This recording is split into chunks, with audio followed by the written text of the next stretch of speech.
అస్సలు కనీసం బిల్లులు క్లియర్ చేసే పరిస్థితిలో తెలంగాణ రాష్ట్రం లేదా? మరి బిల్లులు క్లియర్ చేసే అన్ని పైసలు లేకపోతే మరి వీళ్ళు మాత్రం ఇన్నిసార్లు ఢిల్లీకి పోతారు ఫ్లైట్లెక్కి, ఏ జిల్లాలకి ఎడిపోవాలన్నా కూడా గాలి మోటార్లు తిరుగుతుంటారు. మిస్ వరల్డ్ పోటీలు జరిగితే ₹1,00,000 పెట్టి భోజనం పెడతారు. లేదు పెద్ద పెద్ద కాంట్రాక్టర్లకు బిల్లులు చెల్లిస్తారు.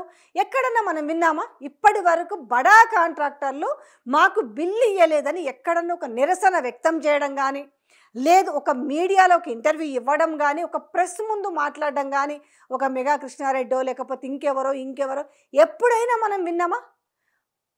వాళ్ళ మస్తు సుకూన్గా వాళ్ళ వందల వేల కోట్ల బిల్లులు కూడా క్లియర్ అవుతాయి. పాపం వచ్చిన బాధ ఎవరికి తెలుసా? పాపం వీళ్ళకి. ఆ చిన్న బిల్లులు క్లియర్ చేయమంటే కమిషన్లు అడుగుతారు. మహాప్రభు బిల్లులు ఇవ్వండి అనేసి ఎక్కడన్నా ఉందా నిజంగా చరిత్రలో?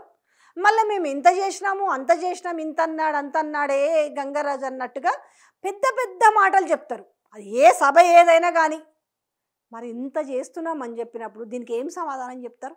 ఒకవేళ బడ్జెట్ లేదు, పైసలు లేవు, పైసలు లేకపోతే చెప్పురి పైసలు లేవని.